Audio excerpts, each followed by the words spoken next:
Dear 10 students, today classல ஒரு புது lesson start பண்றோம். Unit 5ல acoustics ஒலியியல் சவுண்டை பற்றி இந்த லெசனில் கம்ப்ளீட்டாக பார்க்க போகிறோம். இன்ட்ரெஸ்டான டாபிக். ஏன்னா நம்ம பல்வேறு விதமான ஒலிகளை அன்றாடம் காதுகளில் வாங்கிக்கிட்டு இருக்கிறோம்.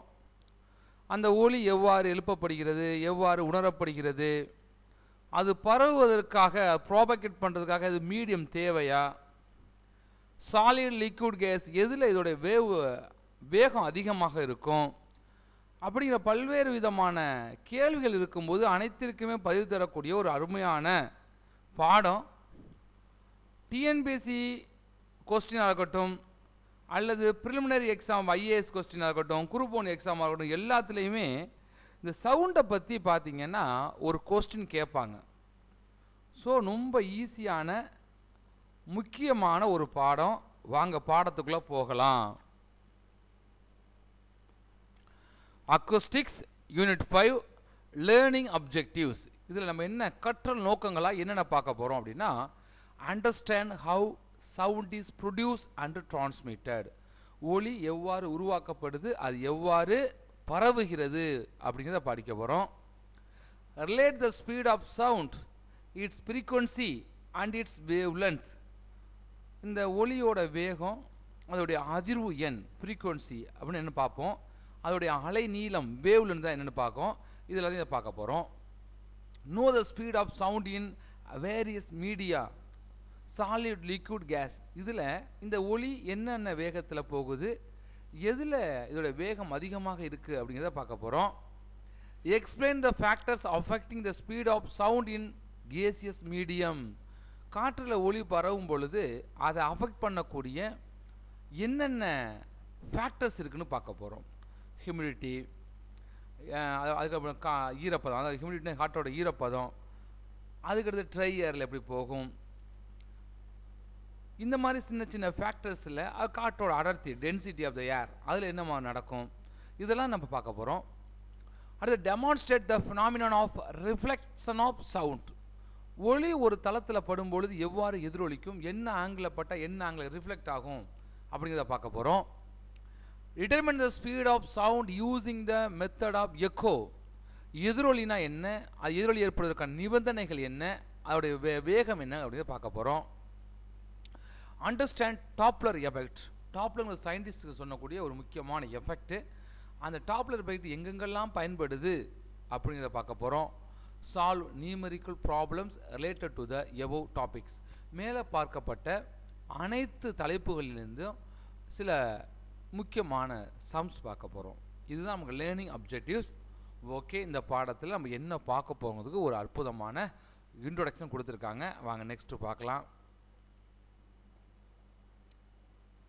Introduction. Sound plays a major role in our lives. ஆமாம், சவுண்டில் நம்மளை எதையுமே உணர முடியாது, கேட்க முடியாது. நம்முடைய லைஃப்பில் ஒரு முக்கியமான ஒரு ரோலில் சவுண்ட் இருக்குது. We communicate with each other mainly through sound. நம்ம ஒரு தொடர்பு ஏற்படுத்தணும்னா இந்த சவுண்ட், இந்த பேச்சுகள் தான் பயன்படுகிறது. In our daily life we hear a variety of sounds produced by different sources like humans, animals, vehicle horns etc. vehicle horn, மனிதர்கள் ஏற்படுத்தக்கூடிய ஒலிகள், விலங்குகள் ஏற்படுத்தக்கூடிய ஒலிகள், பேர்ட்ஸ் பறவைகள் ஏற்படுத்தக்கூடிய ஒலிகள், மற்றும் வாகனங்களுக்கு ஏற்படுத்தக்கூடிய ஒலிகள் மற்றும் சவுண்டு ஹார்ன்ஸ்லேருந்து வருவது etcetera. Hence it becomes inevitable to understand how sound is produced. ஒரு முக்கியமான கொஸ்டின். எப்படி சவுண்டு ப்ரொடியூஸ் ஆகுது, எப்படி வருது, how it propagate and how you hear the sound from various sources. ஒவ்வொரு பொருள்லேருந்து வரக்கூடிய சவுண்டை நம்ம எப்படி கேட்க முடியும், எப்படி உணர முடியும், எப்படி ப்ராபகேட் பண்ணுது. It is sometimes misinterpreted. The acoustics only deals with the musical instruments and design of auditorial and concert halls. நீங்கள் பெரிய பெரிய கூடங்களில் இசை நிகழ்ச்சி நடக்கும்போது ஆடிட்டோரியம் ஹாலில் எப்படி கேட்கும்போது உணரப்படுது, அந்த இன்ஸ்ட்ருமெண்ட் எப்படி எதிரொலிக்கப்படுதா, அது எவ்வாறு அந்த ஒலி உருவாகிறது. டிஃப்ரெண்ட் டைப்ஸ் ஆஃப் இன்ஸ்ட்ருமெண்ட் இருக்குது. இப்போ மவுத் ஹார்ன் இருக்குது, அது ஏர்லேயே என்ன ஆகுது பண்ணுது. இப்போ வயலின் என்னது கம்பி வச்சு உருவாகிறது. அது மட்டும் பார்த்திங்கன்னா புல்லாங்குழலும் ஏற்றுல ஏர்லேயே வரக்கூடாது. இப்போ தோல் கருவிகள் சொல்லுவோம்ல, மேலதாளம்லாம் என்னது தோல் கருவிகள், இதெல்லாம் ஒன்று ஒன்று உருவாகுது. But aquatics is branch of physics that deals with the production, transmission, reception, control and effects of sound. இந்த அக்வாஸ்டிக்ஸ் எதை டீல் பண்ணுதுன்னா பிசிக்ஸில் ஒரு பிராஞ்சாக இருக்குது. இந்த ஒலி எவ்வாறு கடத்தப்படுகிறது, எவ்வாறு ஏற்கப்படுகிறது, எவ்வாறு கட்டுப்படுத்தப்படுகிறது, இதெல்லாம் அதோடைய எஃபெக்ட் என்ன அப்படின்னு பார்க்குறோம். இந்த பாடத்தில் பார்க்குறது தான் aquatics. You have studied about propagation and properties of sound waves in 9th standard. எப்படி ப்ராபகேட் ஆகுது, எப்படி டிரான்ஸ்மிட் ஆகுது, அதோடைய சவுண்ட் வேவுடைய ப்ராப்பர்ட்டிஸ் என்ன 9th ஸ்டாண்டர்டில் படிச்சிருப்பீங்க, உங்களுக்கு ஞாபகம் இருக்கணும். In this lesson we will study about reflection of sound waves, echo and Doppler effect. நம்ம இதில் குறிப்பாக பார்க்க போகிறது அதோடைய ரிஃப்ளெக்ஷனையும் எக்கோ அண்ட் டாப்லர் எஃபெக்டாக பார்க்க போகிறோம். சும்மா இன்ட்ரடக்ஷன் தான் கொடுத்துருக்கு, இதில் பெருசாக ஒன்றும் இல்லை. நம்ம என்ன பார்க்க போகிறோம் மறுபடியும் ஒரு இன்ட்ரொடக்ஷனாக கொடுத்துருக்காங்க. Sound waves. When you think about sound, the question that arises in your minds, how is sound produced? How does sound reach our ears from various sources? What is sound? It is a force or energy. சவுண்டுங்கிறது ஒரு விசையா அல்லது ஒரு ஆற்றலா? Let us answer all the questions. எப்படி உருவாக்கப்படுது, எப்படி கேட்கப்படுது அப்படிங்கிறத நமக்கு சவுண்ட் வேவ்ஸை பொறுத்து ஒரு ஆர்வத்தை தூண்டக்கூடிய கேள்விகள்.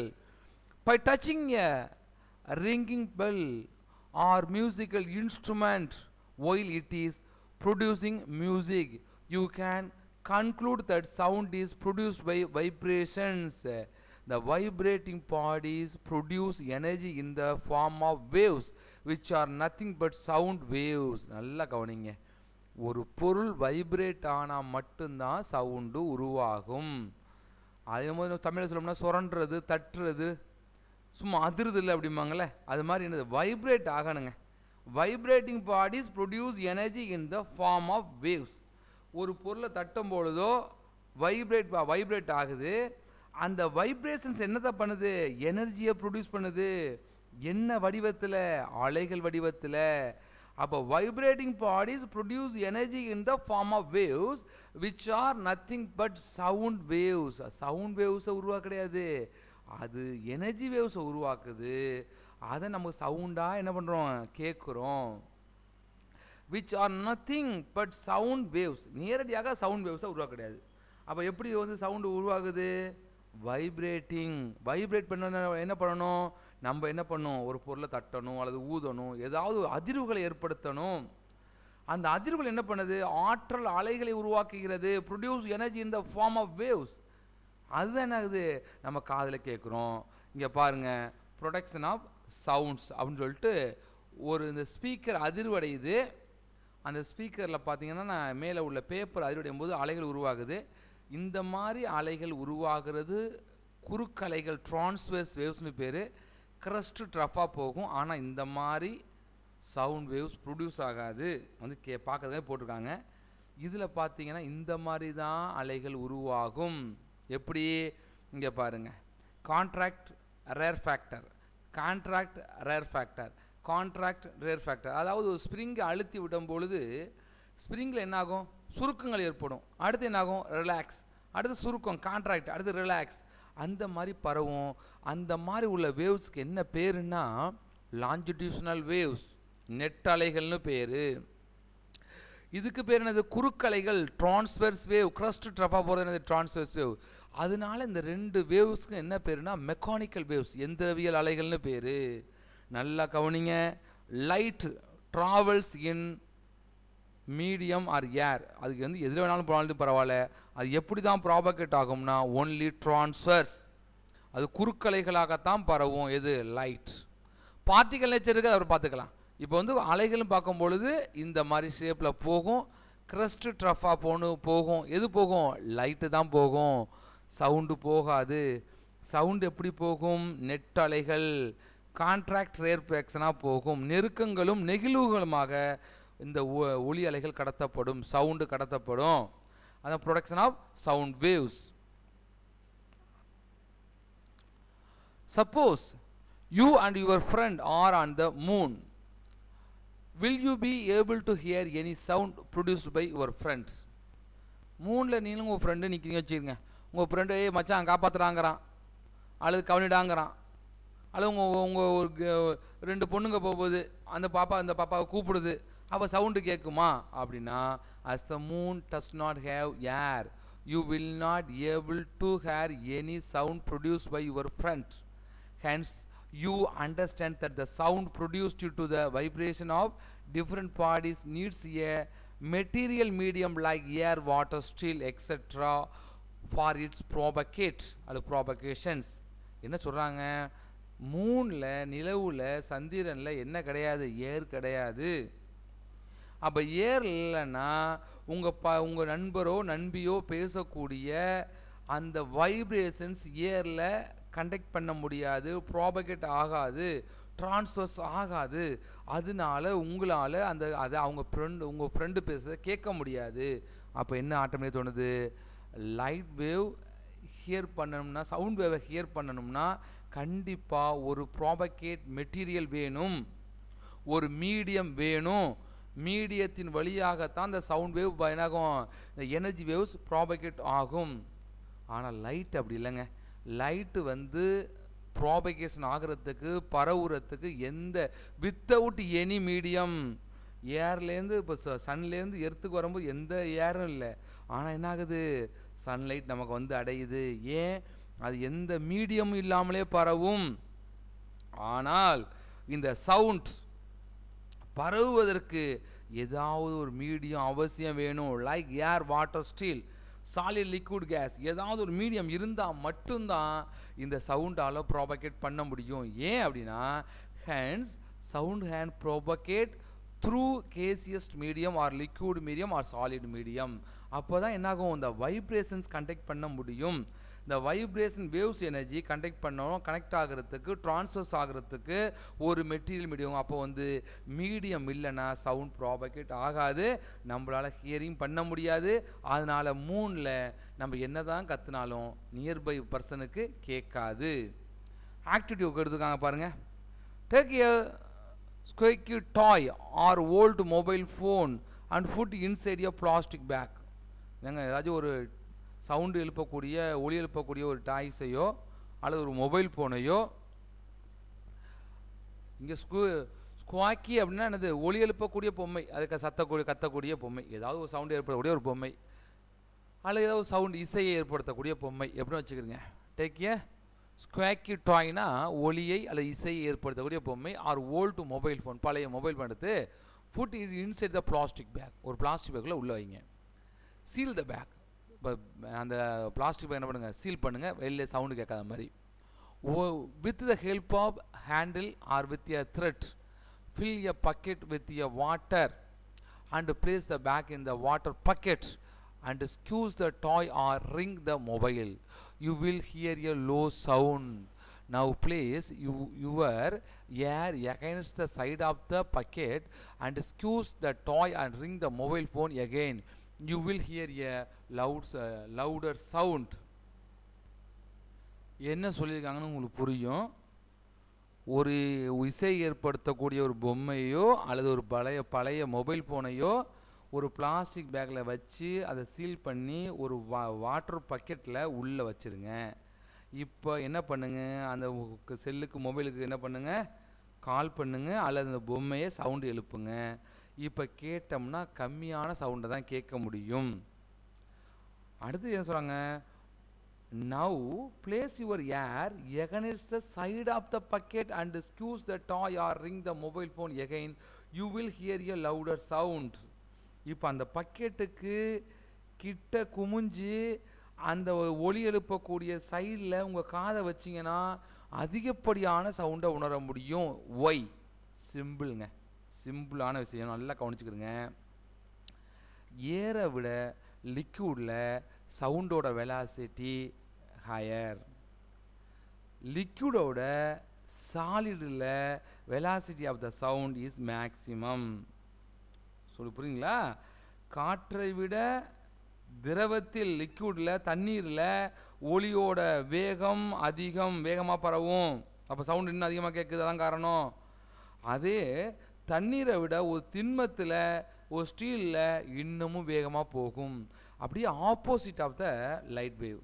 லைட்டு பார்த்தீங்கன்னா லிக்யூட் ஒரு சாலிடில் கம்மியாக இருக்கும், லிக்யூடில் அதை விட அதிகமாக இருக்கும், லிக்யூடை விட ஏரில் ரொம்ப அதிகமாக இருக்கும். எது? லைட், ஒளி. ஒரு லைட்டு பார்த்தீங்கன்னா எது வந்து ரேரர் மீடியமோ அதில் பாஸ்டாகவும், டென்சர் மீடியத்தில் கம்மியாகவும் இருக்கும். அதுக்கு ஆப்போசிட் தான் இது சவுண்ட். சவுண்டு ரேரர் மீடியத்தை விட டென்சர் மீடியத்தில் ரொம்ப அதிகமாக போகும். காற்றை விட நீரில் அதிகமான வேகத்தில் போகும், அதிகமான திசை வேகத்தில் போகும், நீரை விட திண்மத்தில் வேகமாக போகும். அந்த காரணத்தினால தான் பக்கெட்டோடைய சைடில் என்ன இருக்குது, காதை வைக்கும் பொழுது அது எழுப்பக்கூடிய ஒளியானது திரவத்தின் வழியாக வேகமாக அதிர்வுகளை ஏற்படுத்தி அதிகமான திசை வேகத்தில் காதுகளை வந்து அடையும் பொழுது அதிகமான சத்தத்தை உணர்கிறோம். வாங்க பார்ப்போம் என்ன சொல்கிறாங்கன்னு பார்ப்போம். அடுத்து அது ஆக்டிவிட்டிக்கு ஆன்சர் பார்த்துருவோம். லாஞ்சிடியூஷனல் வேவ்ஸ், நெட் அலைகள். கவனிங்க, சவுண்ட் வேவ்ஸ் ஆர் லாஞ்சிடியூஷனல் வேவ்ஸ். அது என்ன சார் லாஞ்சிடியூஷனல் வேவ்ஸ்? இந்த படத்தை பாருங்கள். இதுக்கு பேர் என்னது? கம்ப்ரஸ்டு, அதாவது கான்ட்ராக்ட்ஸ், என்னது சுருக்கங்களாக இருக்குது.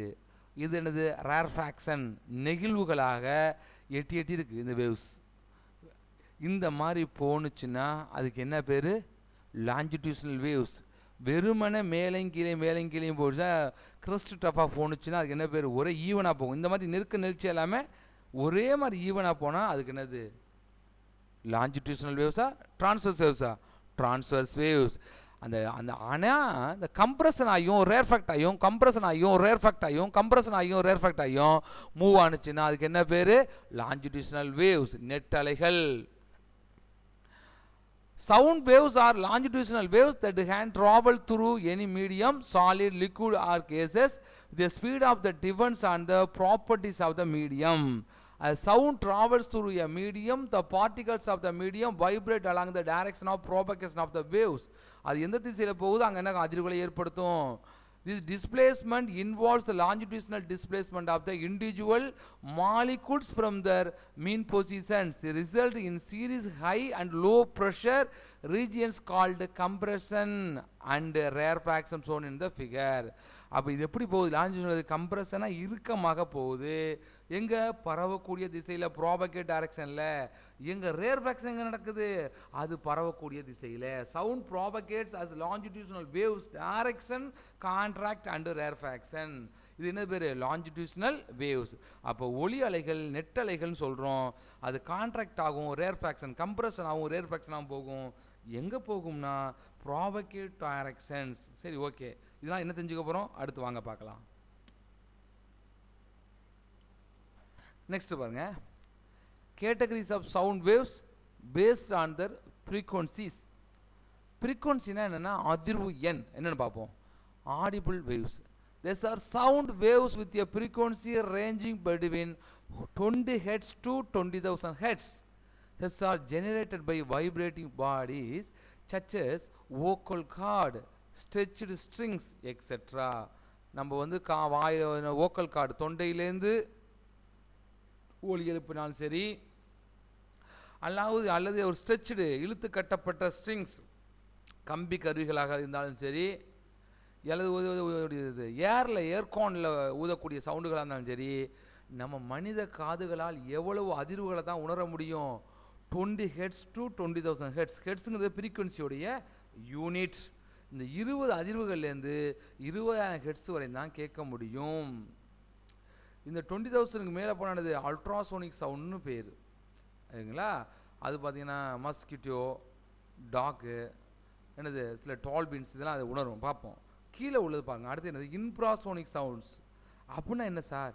இந்த 20 ஹெட்ஸு கீழே உள்ளது இன்ஃப்ராசோனிக்னு பேர், அதுக்கு மேலே உள்ளது அல்ட்ராசோனிக்னு பேர். அடுத்து அதான் கொடுத்துருக்கு infrasonic waves. These are sound waves with the frequency below 20 Hz that cannot be heard by the human ear. மனித காதுகளால் 20 ஹெட்ஸுக்கு குறைவான ஒலியை கேட்க முடியாது. Waves produced during the quake, ocean waves, sound produced by whales, etc. இது நம்மளால் கேட்க முடியாது. எது கொடுத்துருக்கு பாருங்க. Waves produced during the earthquake, அதாவது நில அதிர்வின் பொழுது, பூகம்பத்தின் போது நிலம் அதிரக்கூடிய சவுண்டு 20 ஹெட்ஸ் கீழே இருக்கும். அதனால் நம்மளால் உணர முடியாது. ஓசன் வேவ்ஸ் கடல் அலைகளை உணர முடியாது. சவுண்ட் ப்ரொடியூஸ் பை வேல்ஸ் இங்கே என்னது நீலத்திமிங்கலங்கள் ஏற்படுத்தக்கூடிய அந்த ஒளி 20 ஹெர்ட்ஸு குறைவாக இருக்கும், அதை நம்மளால் உணர முடியாது. அதனால் என்ன பேர் குற்றொலிகள்னு பேர் தமிழில், இங்கிலீஷில் இன்ஃப்ராசோனிக் வேவ்ஸ். ஆடிபிள் வேவ்ஸ் நம்ம கேட்கக்கூடியது. நான் அதுக்கு இது கீழே கேட்க முடியாது, மேலும் கேட்க முடியாது. கீழே என்னது 20 ஹெர்ட்ஸ் கீழே ரொம்ப குற்றொலிகள் இன்ஃப்ராசோனிக் நம்மளால் கேட்க முடியாது. அல்ட்ராசோனிக் வேவ்ஸ் பாருங்கள், this are sound waves with a frequency greater than 20 hertz. Human ear cannot detect these waves. என்னது 20 கிலோஹெர்ட்ஸ் என்னது 20,000 ஹெர்ட்ஸ் தான் கிலோஹெர்ட்ஸ்னு கொடுத்துருக்கு. 20 கிலோஹெர்ட்ஸ்னா என்ன சார், 20 ஹெர்ட்ஸ்லேருந்து 20,000 கிலோஹெர்ட்ஸ் தான் கேட்க முடியும். 20,000 ஹெர்ட்ஸுங்கிறது எப்படி கொடுத்துருக்காங்க நமக்கு 20 kilohertz, 20 into 1000 20,000 hertz. Human ear cannot detect these waves, but certain creature like mosquito, கொசுக்கள், dogs, என்னது நாய், இது மஸ்கிட்டோ இது கேட்கும். டாக்ஸு 20,000 ஹெர்ட்ஸுக்கு மேலே உள்ளதை. அடுத்த பேட்ஸ் வௌவால்கள் அதை கேட்கும், 20,000 ஹெர்ட்ஸுக்கு மேலே கேட்கும். டால்பின்ஸ் கடல் மனிதர்கள்னு சொல்லுவாங்க டால்பின்ஸை, அது என்னாகும் 20,000 ஹெர்ட்ஸை என்ன பண்ணும் அதுக்கு மேலே கேட்கும். Detect these waves. Example waves produce by bats. நமக்கு என்னது வௌவால்கள் என்னது உருவாக்குறது மீயொலிக்கு சிறந்த எடுத்துக்காட்டாக சொல்லுவோம். செவத்திலே மோதிக்காது, பகலில் அதுக்கு வந்து எனக்கு கண்ணு தெரியாது, ஆனால் வீடுகளில் வரும்போது என்னது செவத்தில் மோதிக்காது. என்ன காரணம், அது வந்து மீயொலியை ஏற்படுத்தும் பொழுது அது சுவற்றில் பட்டு திரும்பி வரக்கூடிய ஒளியை காதுகளால் உணர்ந்து மோதலை தவிர்க்கும். இறைகளையும் அவ்வாறு தான் என்னது அந்த பேட்ஸ் வந்து என்ன பண்ணுது பிடிக்கிறது. அப்போ இது ஏற்படுத்தக்கூடிய ஒளியையும் நம்மளால் கேட்க முடியாது. வாங்க இதுக்கு இன்னும் இன்ட்ரெஸ்டான டாபிக் அடுத்த கிளாஸில் பார்த்துடலாம். இதில் ஏதாவது சந்தேகம் இருந்தால் உடனே எனக்கு கால் பண்ணி கேளுங்க. நம்ம சும்மா ஒரு 2 பக்கம் நடத்திருக்கிறோம். அடுத்தடுத்து இன்னும் பாடத்தில் முழுமையாகவே போகலை. இதில் பார்த்தீங்கன்னா நெட்டலைகள் என்னென்னு பார்த்தோம், லாஞ்சிடியூஷனல் வேவ்ஸ். அது எடுத்துனது நம்மளோட ஆடியபிள் சவுண்டு, மீயொலிகள் அதாவது அல்ட்ராசோனிக் சவுண்ட்ஸு, இன்ஃப்ராசோனிக் சவுண்ட்ஸ்லாம் பார்த்துக்கிறோம். அது எது கேட்குங்கிறது உண்மையாகலை கேட்பாங்க. இதை ஒரு டைம் படிங்க. சந்தேகம் இருந்தால் ஃபோன் பண்ணி கேளுங்க. நன்றி, வணக்கம்.